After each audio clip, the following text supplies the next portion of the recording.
नमस्कार, स्वागत है आप सभी का भारत अपडेट में और मैं हूं आपके साथ अक्षया पाठक। मेरे साथ करेंगे बुलेटिन की शुरुआत, जहां आज अपना राजस्थान 75वां स्थापना दिवस का जश्न मना रहा है। इस मौके पर पूरे राजस्थान में आज उत्साह का माहौल है। प्रदेश भर में विशेष सांस्कृतिक आयोजन किए जा रहे हैं। साल 1949 में राजस्थान राज्य का गठन हुआ था, जो कि कुल 22 रियासतों को मिलाकर बना था। हालांकि राजस्थान की 22 रियासतों का भारत में विलय करना आसान नहीं था। इसी को लेकर हम आपसे इस खास कार्यक्रम में आपको बताएंगे कि कैसे कई रियासतों को मिलाकर राजस्थान भारत का सबसे बड़ा राज्य और हमारा गौरव बना। देखिए इस खास रिपोर्ट में।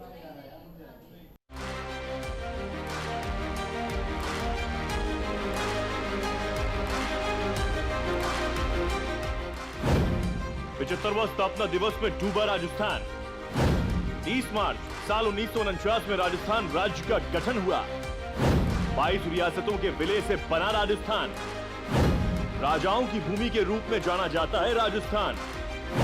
राजस्थान को रजवाड़ों की धरती भी कहते हैं।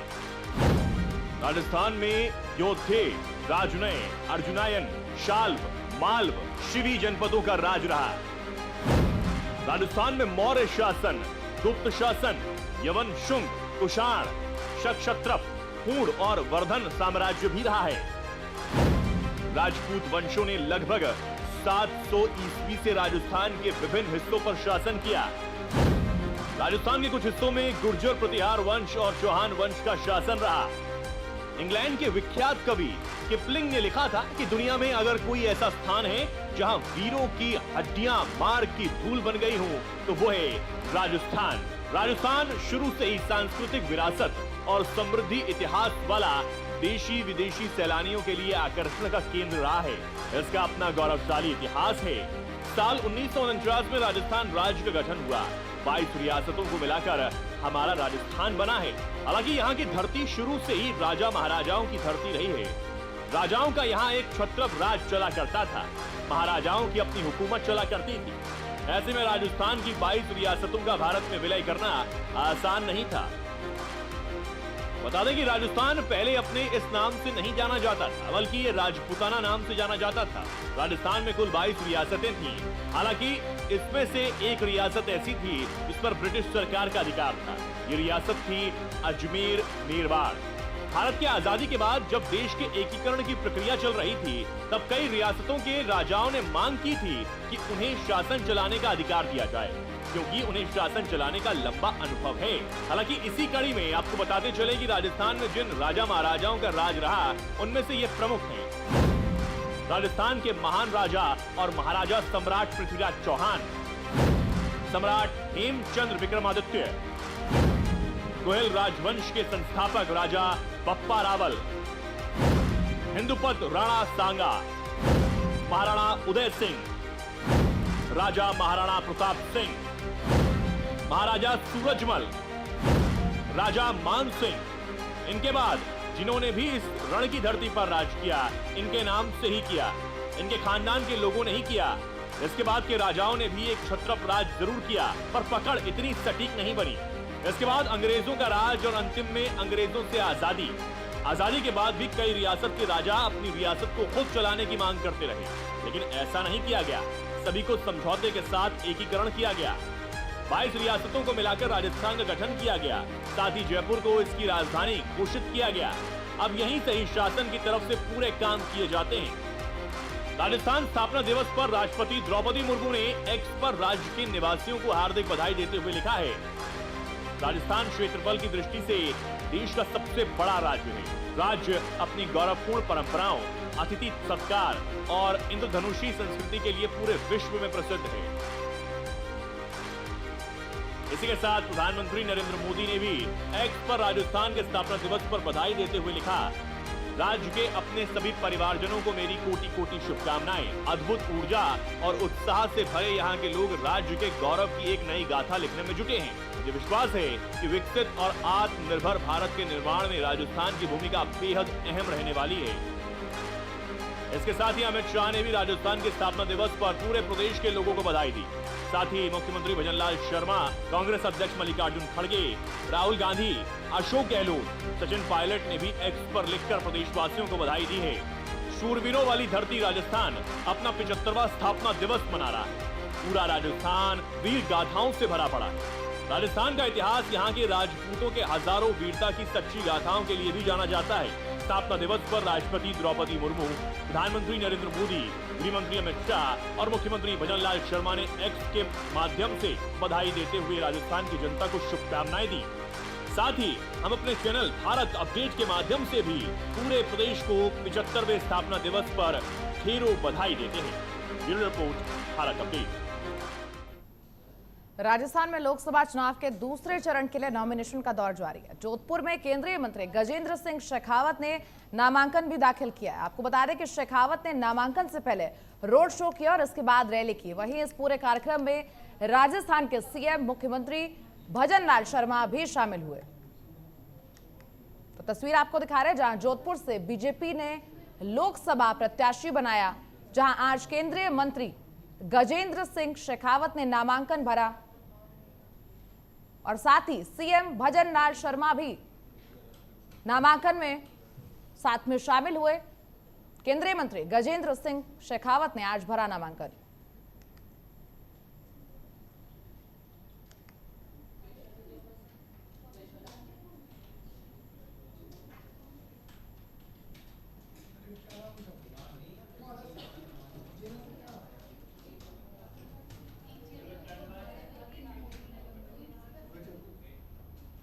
लोकसभा चुनाव को लेकर केंद्रीय जल शक्ति मंत्री और जोधपुर से बीजेपी उम्मीदवार गजेंद्र सिंह शेखावत ने बयान दिया है। उन्होंने कहा है कि देश में एक ही चेहरा 2014 से है, पीएम मोदी, और इस चुनाव में भी एक ही मुद्दा है, देश का विकास। आगे वो क्या कुछ कह रहे हैं आपको एक बार सुनाते हैं। मुद्दा है, एक ही चेहरा है। 2014 से माननीय मोदी जी के देश की राजनीति में पदार्पण के बाद में देश की राजनीति का नैरेटिव केवल विकास के इर्द गिर्द घूम रहा है, गरीब कल्याण के इर्द गिर्द घूम रहा है, राष्ट्रीय सम्मान के इर्द गिर्द घूम रहा है। इसलिए इस चुनाव में भी पिछले 2 चुनावों की तरह एक ही मुद्दा है, वो है देश विकसित भारत। एक ही मुद्दा है, वो है गरीबों के जीवन में परिवर्तन। और एक ही चेहरा है, वो है नरेंद्र मोदी जी का चेहरा।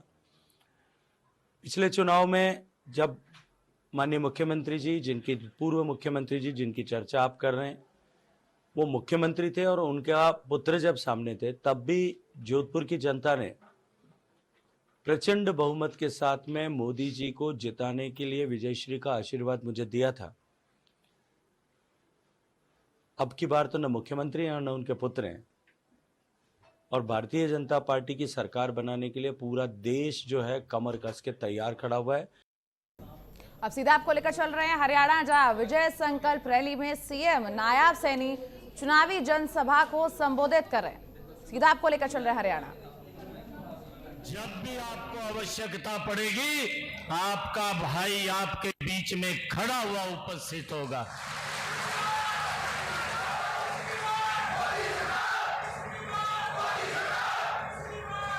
और एक और बात कह रहा हूं,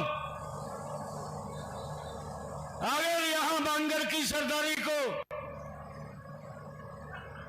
कभी भी जरूरत पड़ेगी, 24 घंटे सीएम हाउस के दरवाजे आप लोगों के लिए खुले हैं, कभी भी बंद नहीं होंगे भाइयों। कभी भी आकर के मिल सकते हैं, कभी भी बात कर सकते हैं आकर के। 24 घंटे आप लोगों की सेवा के अंदर हम मिल करके काम करेंगे।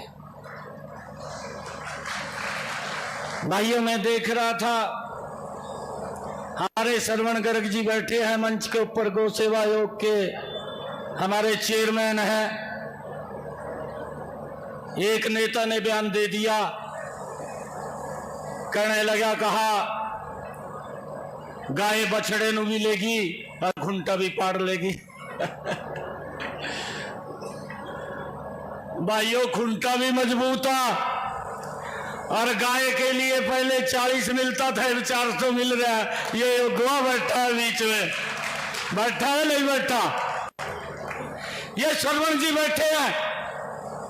40 करोड़ रुपया गाय की सुरक्षा के लिए मिलता था, परंतु ये डबल इंजन की सरकार नरेंद्र मोदी और भारतीय जनता पार्टी की सरकार, हमारे हरियाणा प्रदेश के पूर्व मुख्यमंत्री आदरणीय मनोहर लाल जी ने बजट के अंदर निर्णय लिया और कहा कि हमारी गौ माता के लिए ये 40 करोड़ नहीं, ये 400 करोड़ रुपया होगा और उनको सुरक्षा के लिए मिल रहा है भाई। सब्सिडी का बिल भी गौशाला का 2 रुपये यूनिट है।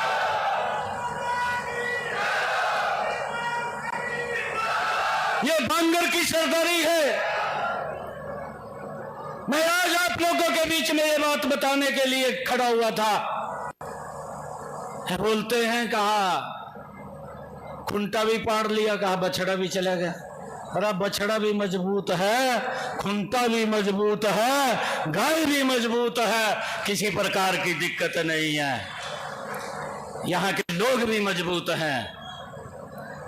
पता लगेगा अब 4 तारीख को जब रिजल्ट आएगा। अरे थोड़ा सम्मान नहीं दिया। चौधरी वीरेंद्र सिंह को मैं अपने पिता के समान सम्मान करता था। चौधरी वीरेंद्र सिंह जी को आज भी मैं अपने पिता के समान मानता हूं। मैंने भी चौधरी साहब को कहा, अरे देश का सवाल है, देश की समस्याओं का समाधान हो रहा है।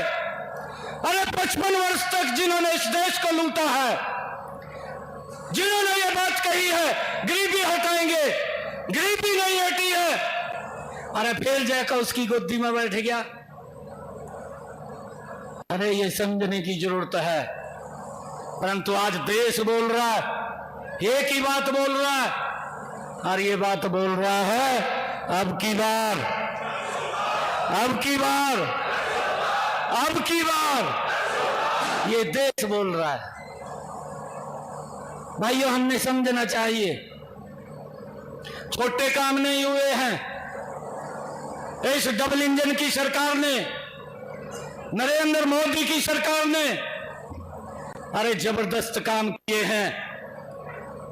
और मैं आज बांगर की सरदारी के बीच में एक बात और कह रहा हूं कि भाई अगर कोई दिक्कत आती है तभी तो किसी का सहारा लेते हैं, लेते हैं नहीं लेते।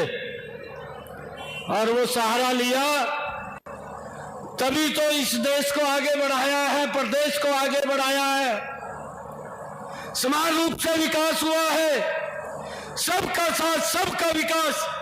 अरे ये एक बात नहीं है जो मनोहर लाल जी ने शब्द कहे थे, हरियाणा एक हरियाणवी एक। इसके पीछे का आप तात्पर्य देखिए, कितनी मजबूती से हरियाणा को आगे बढ़ाने का काम किया है।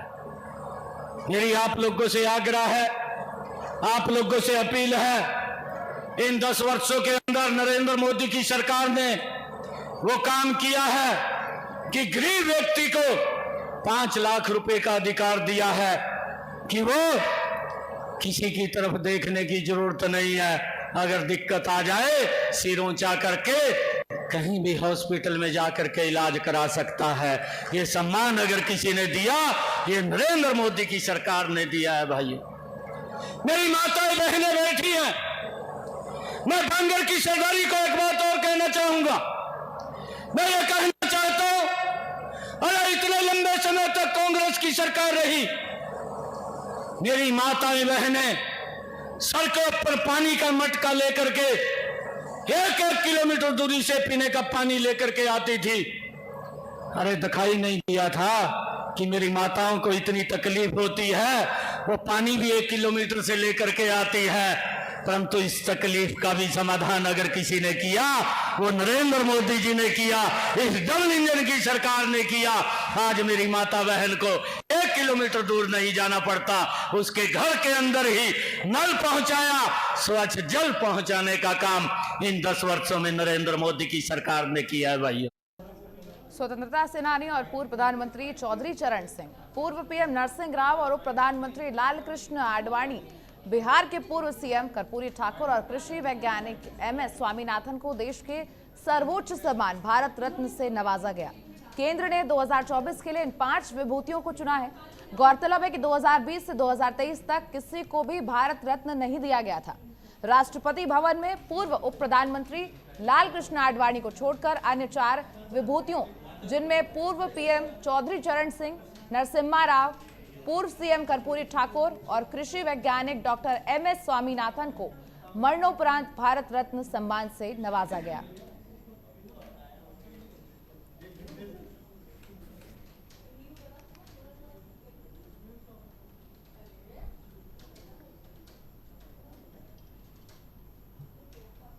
नहीं है, कैसे मैं आपको बताऊं, क्या वर्णन करूं। बहुत अच्छा लगा। पूरे इस सेरेमनी का भी एक प्रोटोकॉल होता है। उस प्रोटोकॉल में वहां उस स्थान पे बैठे बैठे आपको धीमे धीमे एहसास होता है कि आज ये कितने ऐतिहासिक पल हैं। और मेरे परिवार के कई परिजन यहाँ पहुंच पाए, कई नहीं पहुंच पाए। सब लोग, बहुत पूरे देश के किसानों तक ये बात पहुंची है कि भारत सरकार ने निर्णय लिया है, उनके हित में लिया है, उनके सम्मान में लिया है। किसानों का आंदोलन अभी भी जारी है। इसी को लेकर किसान नेता सरवण सिंह पंडेर ने बयान दिया है। उन्होंने कहा है कि हरियाणा के बॉर्डर में जो आंदोलन चल रहा है उसको लगभग 47 दिन हो गए। और आगे वो क्या कुछ कह रहे हैं आपको एक बार सुनाते हैं। जो हरियाणा के बॉर्डरों पे आंदोलन चल रहा है उसको लगभग 47 दिन हो गए हैं। आज हम लोग अमृतसर रेलवे स्टेशन से इसको शंभू बॉर्डर की तरफ रवाना करेंगे। आप खुद किसानों की तादाद देखकर बताइए कि आंदोलन बढ़ रहा है या आंदोलन कम हो रहा है। यहाँ से भी किसान आज रेल से जाएंगे, ब्यास स्टेशन से भी किसान चढ़ेंगे, रास्ते में जंडियाला गुरु से भी जाएंगे। और आज तकरीबन 8 से 10 ट्रैक्टर ट्रॉली जो पहले नहीं जा सके थे, आज वो ट्रैक्टर ट्रॉलियों के थ्रू भी शंभू बॉर्डर पर किसान रवाना हो चुके हैं। खबर उत्तर प्रदेश के गाजीपुर से, जहां गाजीपुर स्थित मोहम्मदाबाद यूसुफपुर में मुख्तार अंसारी को सुपुर्दे खाक किया गया। यहाँ यूसुफपुर के कालीबाग कब्रिस्तान में उसकी कब्र बनी। मुख्तार अंसारी के जनाजे में अफजाल अंसारी के साथ साथ उमर अंसारी और मुख्तार अंसारी का पूरा परिवार वहां पर मौजूद था। हालांकि जेल में बंद अब्बास अंसारी को अपने पिता को आखिरी बार देखने की इजाजत नहीं मिली। साथ ही आपको बता दें कि जब मुख्तार का शव पैतृक आवास से घर लाया जा रहा था उस वक्त वहां परिवार और समर्थक मौजूद रहे।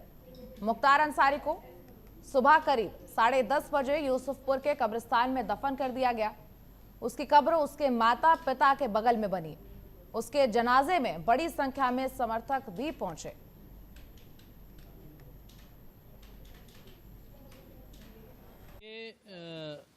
चुनौती तो ये थी कि सभी लोग शांतिपूर्ण ढंग से आकर के जो अंतिम संस्कार की कार्रवाई है इसमें शामिल हो जाएं। और इसके लिए हमने पूरे कस्बे में और आसपास के स्थानों पर डिप्लॉयमेंट कर रखा था और परिजनों से लगातार वार्ता करते रहे और परिजनों से संपर्क करके जो उनके धार्मिक रिचुअल से उनको पूर्ण कराते हुए शांतिपूर्ण ढंग से इस जो सुपुर्दे खाक की कार्रवाई है उसको संपन्न कराया। मुख्तार अंसारी की मौत के बाद उसकी शुरुआती पोस्टमार्टम रिपोर्ट थी वो आ गई है। रिपोर्ट में मुख्तार अंसारी की मौत दिल का दौरा पड़ने की वजह से हुई है। रिपोर्ट में बताया गया कि उसके मायोकार्डियल इन्फेक्शन की वजह से हार्ट अटैक आया, जिस वजह से उसकी जान चली गई।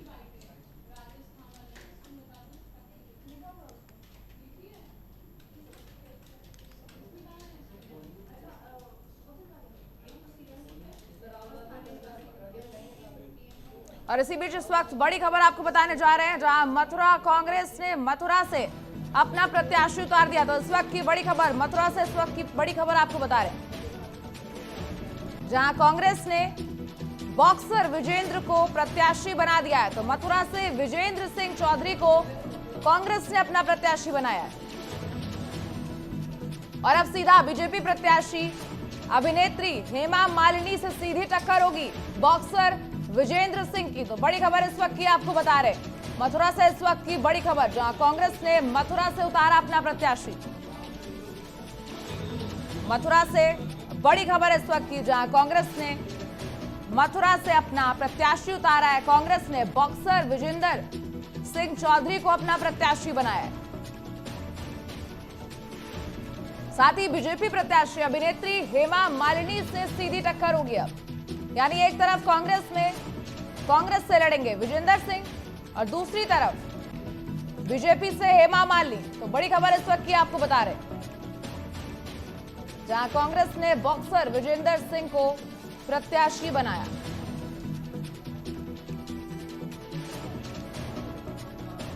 तो बड़ी खबर इस वक्त की आपको बता रहे, जहां बीजेपी प्रत्याशी अभिनेत्री हेमा मालिनी से सीधी टक्कर होगी कांग्रेस के मथुरा से प्रत्याशी विजेंद्र सिंह की।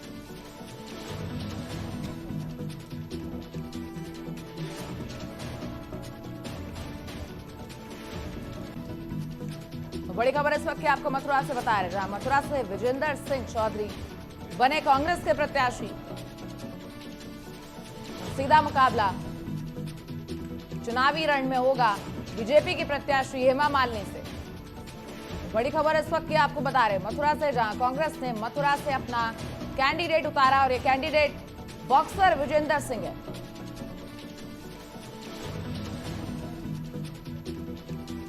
ज्यादा जानकारी के लिए हमारे संवाददाता अमित भार्गव हमारे साथ जुड़ चुके हैं। अमित, क्या जानकारी है आपके पास? एक तरफ कांग्रेस ने आज अपना कैंडिडेट घोषित किया है बॉक्सर विजेंद्र सिंह, और दूसरी तरफ जानी मानी स्टार हेमा मालिनी से सीधी टक्कर है कांग्रेस और बीजेपी की। जी बिल्कुल, मैं आपको बताना चाहूंगा कि हेमा मालिनी को टक्कर देने के लिए कांग्रेस ने ब्रजेंद्र सिंह बॉक्सर को उतारा है, और उसका कारण ये रहा है कि जाट मथुरा जो है वो जाट बाहुबली क्षेत्र है और यहाँ जाटों की संख्या ज्यादा है, इसलिए कांग्रेस ने सोच समझकर हेमा मालिनी को टक्कर देने के लिए ब्रजेंद्र सिंह को उतारा है। और अब इसका तो फैसला बाद में ही होगा कि कौन जीतेगा कौन हारेगा, लेकिन सीधी टक्कर जो है वो इस समय जो मानी जा रही है मथुरा में वो ब्रजेंद्र सिंह की और हेमा मालिनी की रहेगी। जी देखिए हमें दो कैंडिडेट तो आ गए, कांग्रेस की तरफ से भी आ गया है और बीजेपी की तरफ से भी हेमा मालिनी है। क्या कोई और पार्टी है जिसमें स्टार प्रचारक जो है उनके नाम भी चल रहे हैं?